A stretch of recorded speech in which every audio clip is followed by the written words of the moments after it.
Selamat pagi sahabat Kristus yang setia. Mari kita awali perjalanan hidup kita hari ini dengan doa pagi bersama Pendeta Agus Wianto.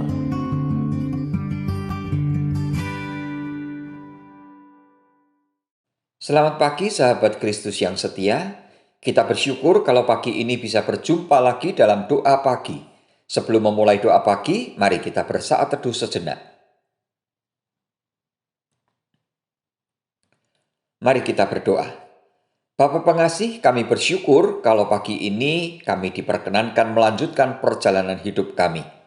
Sebentar lagi kami akan memulai perjalanan hidup kami. Mohon Tuhan berkenan membimbing kami dengan firman Tuhan yang akan kami renungkan. Kiranya Roh Kudus menjamah hati dan akal budi kami, agar kami dapat memahami sabda Tuhan dengan benar. Tolonglah hamba-Mu yang Tuhan percaya untuk menguraikan firman Tuhan. Kiranya Roh Kudus memberikan kepada hamba-Mu lidah yang fasih untuk menguraikan firman Tuhan.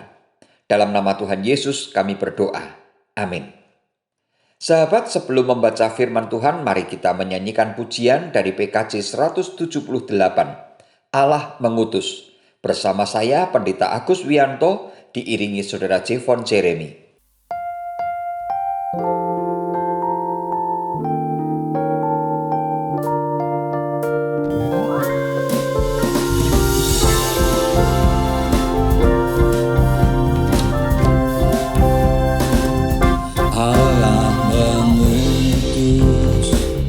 Putranya Yesus, Maha Pengasih, Maha Tabib. Ia pun mati menebus kita, pusara kosong bukti kebangkitannya. Karena Yesus hidup, ada hari esok. Karena Dia hidup, ku tak gentar. Dan aku tahu hari esok di tangannya. Dan hidupku berarti karena hidupnya.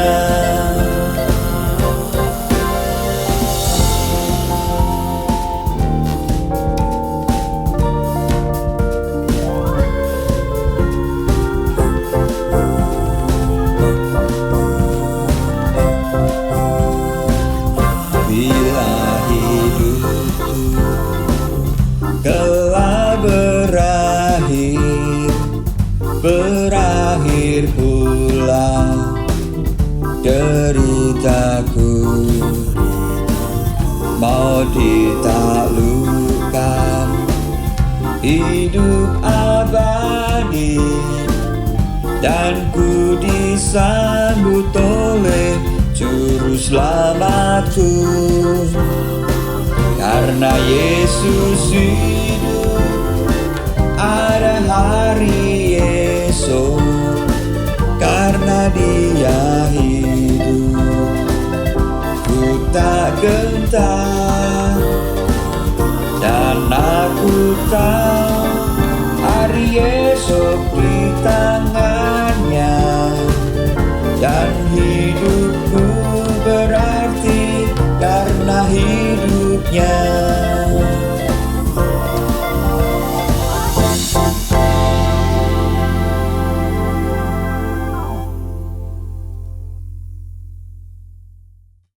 Sahabat, mari kita membaca firman Tuhan dari Yohanes 20 ayat 30 dan 31.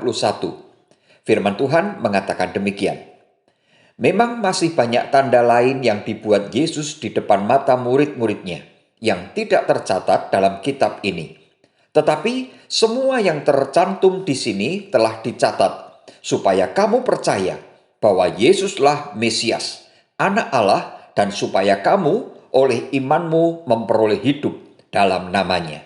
Demikian firman Tuhan. Berbahagialah setiap orang yang membaca firman Tuhan, mempergumulkan dan melakukan dalam hidupnya setiap hari. Haleluya. Sahabat Kristus yang setia, Tujuan adalah hal yang sangat penting dalam kehidupan manusia. Bisa dikatakan semua hal dalam hidup ini pasti ada tujuannya. Mengapa orang makan? Pasti ada tujuannya. Mengapa orang tidur?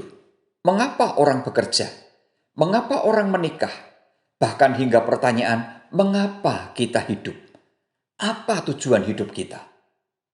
Sahabat, kalau kita berbicara soal tujuan, Rasul Yohanes mengatakan bahwa kitab Injil Yohanes ditulis juga punya tujuan. Kalau kita memperhatikan ayat 31, bagian yang kita baca tadi dikatakan demikian. Tetapi semua yang tercantum di sini telah dicatat supaya kamu percaya bahwa Yesuslah Mesias, Anak Allah, dan supaya kamu oleh imanmu memperoleh hidup dalam namanya. Sahabat, dari ayat ini kita melihat sangat jelas tujuannya, yaitu supaya kamu percaya bahwa Yesuslah Mesias, Anak Allah, dan supaya kamu oleh imanmu memperoleh hidup dalam namanya. Sahabat, bagaimana supaya kita bisa percaya seperti yang diharapkan oleh penulis Injil Yohanes?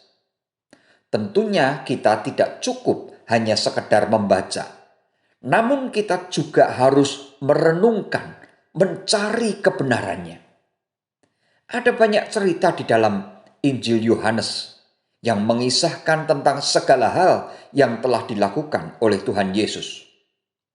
Misalnya, ketika kita membaca kisah Tuhan Yesus mengubah air menjadi anggur dalam pesta pernikahan di Kana, apa yang kita pikirkan? Adakah orang yang bisa melakukannya tanpa menyentuh? Cukup dengan memberikan perintah saja. Kalau Tuhan Yesus hanya manusia biasa, pasti tidak akan bisa mengubah air menjadi anggur seperti itu. Yang kedua, ketika Tuhan Yesus menyembuhkan orang di kolam Bethesda, siapakah yang dapat melakukannya? Dokter manakah yang bisa menyembuhkan orang tanpa menyentuh, tanpa memberi obat? Yang ketiga, ketika Tuhan Yesus memberi makan 5.000 orang lebih dari 5 roti dan 2 ikan, adakah manusia biasa yang bisa melakukannya? Yang selanjutnya, ketika Tuhan Yesus berjalan di atas air, tanpa trik apapun, tidak seperti pesulap yang memakai trik. Adakah manusia biasa yang bisa melakukannya? Yang terakhir, ketika Tuhan Yesus membangkitkan Lazarus yang sudah meninggal 4 hari, adakah manusia biasa yang bisa membangkitkan orang yang sudah meninggal? Sahabat, itu baru sebagian peristiwa yang telah dilakukan oleh Tuhan Yesus, yang tidak mungkin bisa dilakukan oleh manusia biasa. Setelah kita mereview semua cerita itu, apakah kita sudah bisa melihat bahwa Tuhan Yesus adalah Allah yang berkuasa memberikan keselamatan kepada kita? Sahabat, mari kita membuka hati, lembutkan hati dan akal budi kita untuk melihat kebenaran tentang siapa Tuhan Yesus, agar kita bisa beriman dan kita bisa memperoleh hidup yang kekal karena iman kita kepada Tuhan Yesus, Mesias, Allah yang hidup. Jangan berhenti hanya membaca firman Tuhan saja, tapi teruskan dengan mempergumulkan.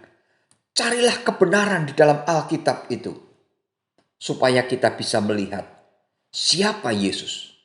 Dialah Allah yang hidup, Allah yang telah memberikan keselamatan kepada kita semua, Allah yang memberikan hidup yang kekal di dalam sorga.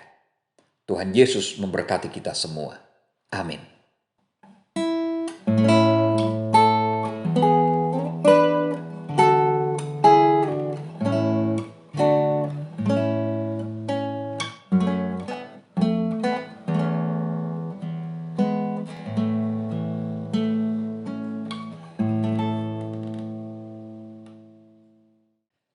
Sahabat, mari kita bersatu hati dalam doa.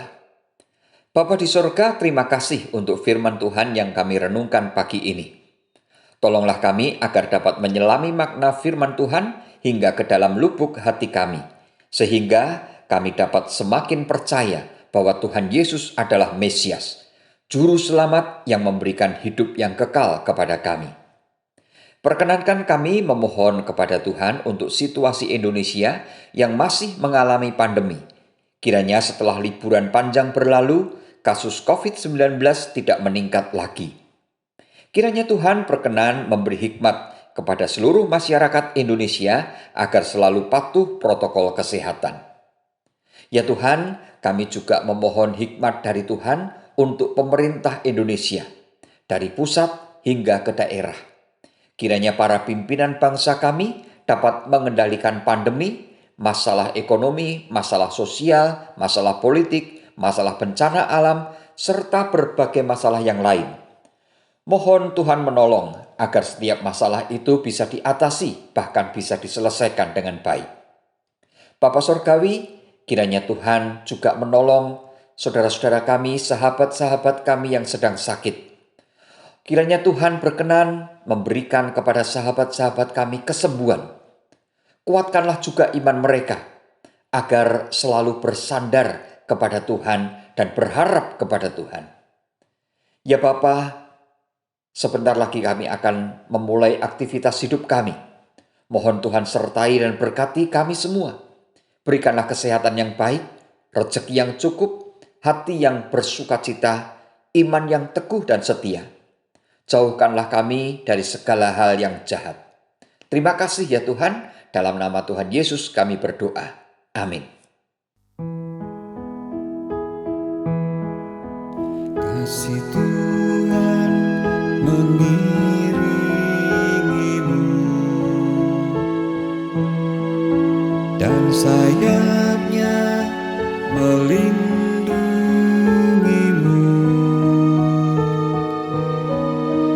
Tangan Tuhan pegang di dalam hidupmu. Majulah dalam terang kasih-Nya.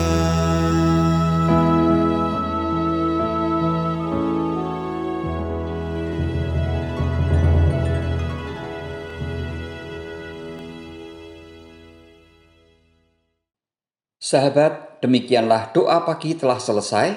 Selamat beraktivitas, jangan lupa pakai masker, cuci tangan, jaga jarak, dan selalu ikuti protokol kesehatan. Salam sehat selalu, Tuhan Yesus memberkati kita semua. Amin.